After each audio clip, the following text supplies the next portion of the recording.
نحمده ونصلي على رسوله الكريم اما بعد فاعوذ بالله من الشيطان الرجيم بسم الله الرحمن الرحيم رب اشرح لي صدري ويسر لي امري واحلل عقدة من لساني يفقهوا قولي رب زدني علما رب زدنا علما مثلهم كمثل الذي استوقد نارا مثال اس شخص کی کمثل الذی جس توقدہ نارا جلائی آگ فلما پس البتہ جب اضاءت روشن ہو گیا ماحولہ اس کا ارد گرد ذہب اللہ لے گیا اللہ بنورہم ان کے نور کو وترکہم اور چھوڑ دیا ان کو فی ظلمات لا یبصرون اندھیروں میں لا یبصرون نہیں وہ دیکھ سکیں گے صم بہرے ہیں بکم گونگے ہیں امیون اندھے ہیں فہم لا یرجعون پس نہیں وہ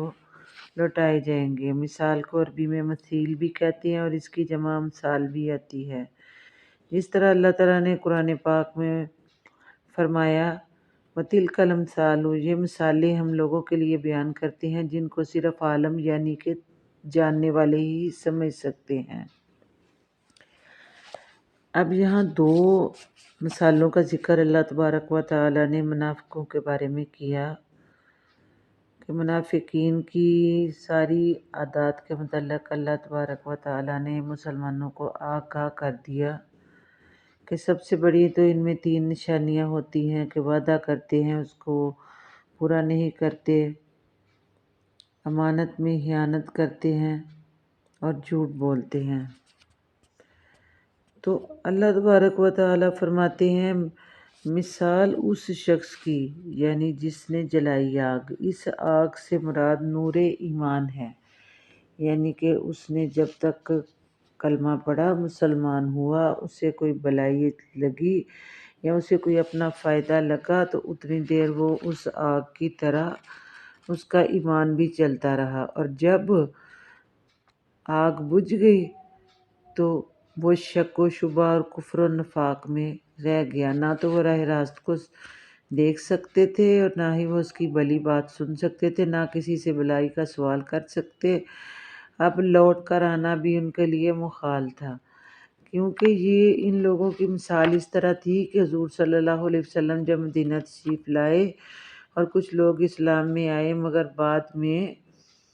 وہ منافق بن گئے۔ اس شخص کی مثال اس شخص جیسی ہے جو اندھیرے میں ہو پھر آگ جلا کر روشنی حاصل کرے، پھر آس پاس بلائی اور برائی دیکھے، معلوم کرے کہ وہ کس راہ میں گیا ہے، اچانک آگ بجھ جائے، روشنی جاتی رہے، اب اسے معلوم ہی نہیں کہ اس نے کون سی راہ میں جانا ہے۔ اسی طرح منافق شرک و کفر کی ظلمت یا اندھیروں میں تھے، پھر وہ اسلام لا کر حرام اور حلال وغیرہ دیکھنے لگے، پھر کافر ہو گئے اور انہیں حلال اور حرام کی بالکل تمیز نہ رہی۔ تو نور سے مراد ایمان ہے اور ظلمت سے مراد ضلالت اور کفر ہے کہ یہ اپنی سرکشی میں بہک کے گمراہ ہو گئے۔ تو اللہ تبارک و تعالیٰ نے فرمایا صم بکم گونگے بھی ہیں یعنی کہ سنتے بھی ہیں پھر بھی وہ سنتے نہیں ہیں، بکمن گونگے ہیں بول بھی سکتے ہیں، انہیں حق بات کہنے کا پتہ بھی ہے، ان کے سامنے سب حق واضح بھی ہو گیا مگر پھر بھی وہ حق بات پر بولتے نہیں تھے، کیونکہ منافق جو تھے وہ ڈرپوک ہوتے ہیں اور یہ ڈرتے ہیں حق بات کہنے پر۔ جہاں بھی انہیں کوئی اپنی کوئی اچھائی کوئی چیز ایسی ملتی ہے جو ان کے لیے اچھی ہوتی ہے تو وہ اس کے اوپر چل پڑتے ہیں، نہیں تو وہ جھوٹ بول کر آگے چلے جاتے ہیں، یعنی کہ وہ اس بات کو قبول ہی نہیں کرتے۔ اندھے ہیں، وہ اپنے اندھاپے میں ہی یا اپنے اندھے پن میں ہی وہ گمراہ رہیں گے، فَهُمْ لَا يَرْجِعُونَ بس وہ لوٹ ہی نہیں سکتے، جیسا کہ قرآن میں اللہ نے فرمایا وَمَا هُمْ بِمُؤْمِنِينَ گویا کہ یہ ایمان کبھی بھی نہیں لائیں گے، کیونکہ قیامت تک ان کی جو زبان ہے نا، حقیقتاً جو زبان کچھ کہتی ہے ان کا اندر کچھ کہتا ہے، جو قیامت تک بھی اس طرح ایمان نہیں لے کے آئیں گے، کیونکہ اگر ان کے اوپر اللہ نے مہریں بھی لگا دی اور اس طرح اللہ نے جب مہریں لگائی ان کے دل سیاہ ہو گئے مگر پھر بھی ان لوگوں نے نہیں سمجھا اور اندھیرے اور روشنی کے اسی چکر میں لگے رہے اور وہ ایمان صحیح طریقے سے لے کے ہی نہیں تھے آئے۔ تو اللہ تبارک و تعالیٰ نے فرمایا کہ یہ لوگ جو تھے یہ کبھی بھی ایمان نہیں لے کے آئیں گے، اور لا الہ الا اللہ ان کے لیے روشنی تو کرتا ہے، مگر یہ شک اور نفاق میں مرتے دم تک یہ ویسے ہی رہیں گے۔ تو اسی طرح اللہ تبارک و تعالیٰ نے فرمایا کہ انہوں نے بلائی کو چھوڑ کر کے برائی کی طرف جب اپنا پاؤں کو آگے کر لیا، یعنی کہ اپنے قدم آگے بڑھا لیے اور اندھیرے ان کے اوپر چھا گئے، تو اب ان کے لیے کوئی بھی روشنی باقی نہیں رہتی، یعنی کوئی توحید کی تصدیق ہو۔ جس طرح وہ بہرے ہیں حق کو سننے میں، اندھے ہیں دیکھنے میں، سمجھنے سے، اور راہ ہدایت کی طرف لوٹ نہیں سکتے، اور نہ ہی یہ انہیں نصیب ہوگی، اور نہ ہی وہ کسی نصیحت پر عمل کریں گے۔ او کصیب جیسا کہ بارش یا برسات من السماء آسمان سے برستی ہے، فیہ ظلمات اور اس میں اندھیرے ہیں، ورعد و برق اور گرج اور بجلی ہے، یجعلون وہ ڈال لیتے ہیں اصابعہم اپنی انگلیاں، فی اذانہم اپنے کانوں میں، من الصواعق حذر الموت کڑک کے ڈر سے اور موت کے ڈر سے، واللہ محیط بالکافرین اور اللہ گھیرے ہوئے ہے ساتھ کافروں کو۔ یکاد البرق نزدیک ہے کہ بجلی، یخطف ابصارہم اچک لے جائے گی ان کی آنکھوں کو، کلما اضاء لہم جب کبھی بھی روشنی ہوئی، مشوا فیہ وہ چل پڑتے ہیں، واذا اظلم اور جب اندھیرا ہوتا ہے، علیہم ان پر قاموا وہیں کھڑے رہ جاتے ہیں۔ ولو شاء اللہ اور البتہ اگر چاہتا اللہ لذہب بسمعہم البتہ لے جاتا ان کے کانوں کو، وابصارہم اور ان کی آنکھوں کو، ان اللہ علی کل شیء قدیر بے شک اللہ ہر ایک چیز کے اوپر قادر ہے۔ یہ دوسری مثال ہے جو دوسرے قسم کے منافقین کے بارے میں بیان کی گئی ہے۔ یہ وہ لوگ ہیں جنہوں نے کبھی حق ان پر ظاہر ہوتا پھر وہ شک میں پڑ جاتے، اور ان کی شک کے وقت ان کی مثال برسات کی سی اللہ نے بیان کی ہے، کہ یعنی کہ بارش می بادل کے ہیں، لیکن زیادہ مشہور بارش کے ہی ہیں جو اندھیرے میں برستے ہیں، یعنی شک و شبہات، کفر و نفاق، اور رعد یعنی گرج وہ اپنی خوفناک آواز سے دل ہلا دیتی ہے۔ یہی حال منافقین کا ہے کہ وہ ہر وقت ڈرتے اور خوفزدہ رہتے ہیں اور پریشان رہتے ہیں، جیسا کہ قرآن میں ہے، یحسبون کل صیحۃ علیہم یعنی ہر آواز والے کو اپنے اوپر ہی وہ سمجھتے ہیں۔ منافقین اللہ کی قسمیں کھا کر کہتے ہیں کہ ہم تمہارے ساتھ ہیں، لیکن اصل میں وہ بہت ڈرپوک ہوتے ہیں، اور انہیں کوئی جائے پناہ یا راستہ نہیں ملتا، تو یقیناً اگر کوئی مل جاتا راستہ تو وہ اس میں گھس جاتے، یعنی کہ ان کا دل ایک طرف مطمئن ہی نہیں تھا رہتا، کیونکہ جب شک و نفاق ہو انسان کے دل میں تو اس کا دل مطمئن ہوتا ہی نہیں ہے۔ انسان کا دل تو صرف اللہ کی یاد میں مطمئن ہوتا ہے، اور انسان فلاح بھی تب ہی پاتا ہے جب وہ حقیقی طور پر تقوی اختیار کرتا ہے یا اللہ سے دل لگا لیتا ہے، اور جب وہ ادھر ادھر منہ مارتا ہے تو اسے کبھی بھی جائے پناہ یعنی کہ جگہ نہیں ملتی۔ اگر انسان ایک رب کو اور ایک نبی یعنی حضرت محمد صلی اللہ علیہ وسلم کے پیچھے چلے تو اس کے لیے یہی راستہ کافی ہے۔ تو اللہ تبارک و تعالیٰ نے فرمایا کہ یہ لوگ ان کی یعنی کہ یکاد البرق یخطف ابصارہم کلما اضاء لہم یعنی کہ جب انہیں کوئی بھی چیز ملتی، ایمان ان کا اتنا کمزور تھا کہ اللہ نے قرآن کی مضبوط آیتیں اتار کر ان کی سارا کچھ ان کی کلی یعنی کہ ان کو کھول کھول کر بیان کر دیا، ان کے چھپے ہوئے عیبوں کو بھی ظاہر کر دیا۔ تو پھر جب وہ نورانیت یا نور دیکھتے ہیں تو وہ ایمان تو لاتے ہی نہیں ہیں، اوپر سے وہ لکھتے ہیں کہ وہ ایمان والے ہیں، مگر اندر سے ان کے دل جو ہیں وہ بغض سے بھرے ہوئے ہیں، تو وہ سوچ و بچار میں پڑے رہتے ہیں اور وہیں کھڑے رہ جاتے ہیں۔ مگر جہاں کہیں بھی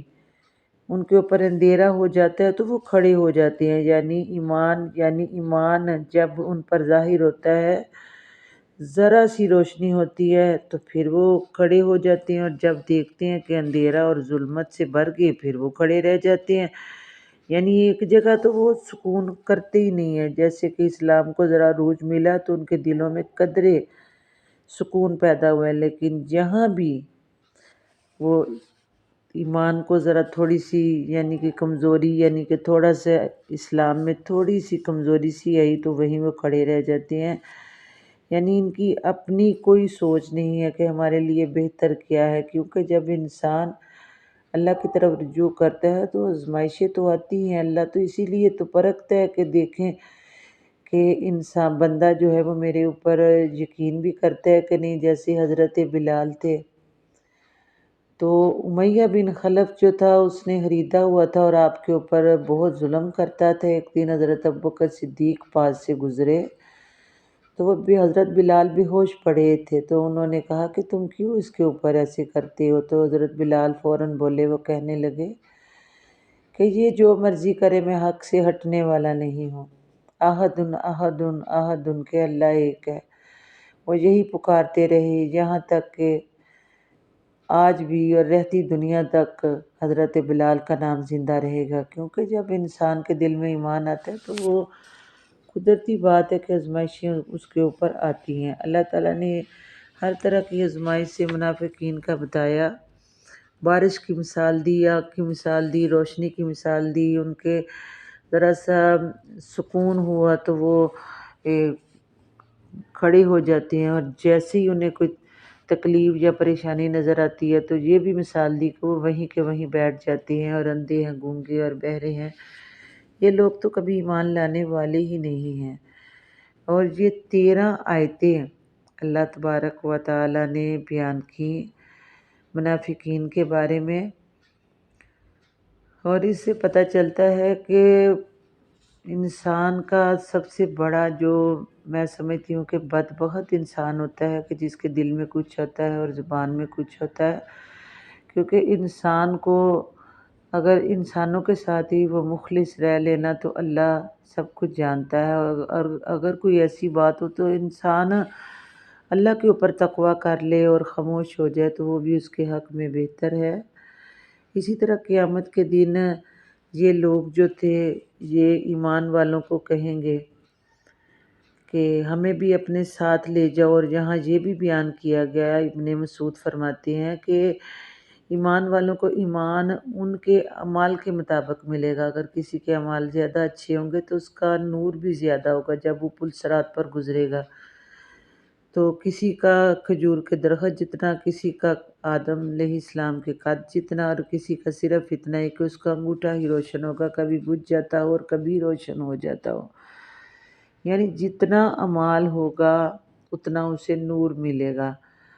اور اسی طرح وہ لوگ جو تھے منافقین وہ کہیں گے کہ ہمیں بھی اپنے ساتھ لے جاؤ، مگر اللہ تبارک و تعالیٰ فرمائیں گے کہ اگر تمہیں ساتھ لے، وہ لوگ مسلمان فرمائیں گے کہ ہم تو تمہیں کہتے تھے کہ تم اسلام قبول کر لو، اگر تم نے کر بھی لیا تو تم پھر بھی شک و شبہ میں پڑے رہے، تو آج تم ہمارے ساتھ نہیں چل سکتے، کیونکہ تم دنیا میں چلے نہیں تھے، تو آج تو وہی کام ہوگا، جس کا جتنا عمل ہوگا اس کا اتنا ہی بدلہ دیا جائے گا۔ اس لیے اللہ سے ڈرنا چاہیے اور ہر وقت ڈرنا چاہیے، کیونکہ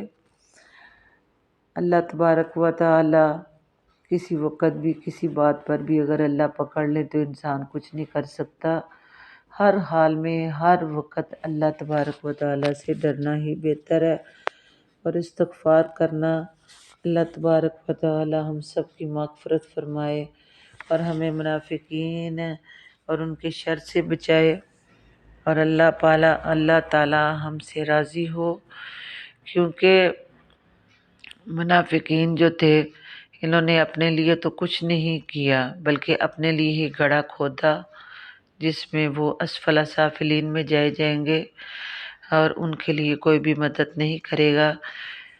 اللہ تبارک و تعالی سے دعا ہے کہ اللہ تبارک و تعالی ہم سب مسلمانوں پر رحم فرمائے، کرم فرمائے، اور اس ماہ صیام میں ہم سب کے گناہ معاف فرمائے۔ وما علینا الا البلاغ المبین۔